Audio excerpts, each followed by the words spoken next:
hingi lang po ng reaction dun sa final na impeachment complaint versus PBBM po.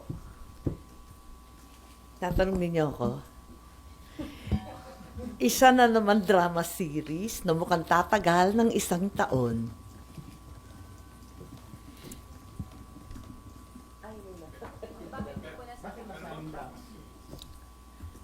Kilala naman natin sino nag-file at anong background. Kaya, yun nga, baka drama series lang to para sa 1 taon. Tagal. May understanding na hindi nyo sabihin, para siya naging bakuna. Magagawin siya. O ikaw nagsabi.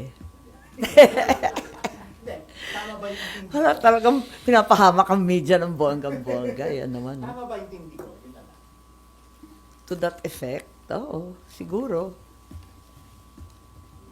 But would you think, do you think it will succeed? Yung mga grounds na given dun sa... Hindi ko nabasang maigi kasi natatawa ako sa itsura. Bakit ma'am? Ba't nakakatawa? Wala, masyadong obvious na drama series. Marami tayong napanood na pelikulang ganun eh. Yung isa pong grounds doon, yung ginati po yung drug use. Bumenta na yun sa takilya. Po. Ma'am, yung isang grounds po kasi doon sa anim na nila sa complaint, yung supposed drug use po ni Presidente. Doon po sa grounds na yun, do you think dapat po ma-impeach po yung kapatid niyo? Tanggal sa success? Hindi ko po alam.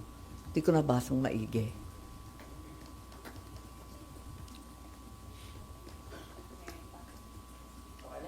Tapos may impeachment complaint din kay VP ulit, ano? February 6 ang due date. Ayun.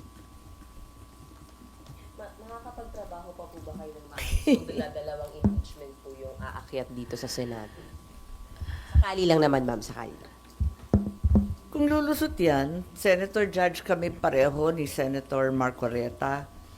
Pero hindi na ako magkokomento tungkol sa ikalawang impeachment complaint na inaasahan tutol kay VP Sara. Pero sa palagay ko, alam na ng Kongreso ang nangyari nung nakaraang eleksyon.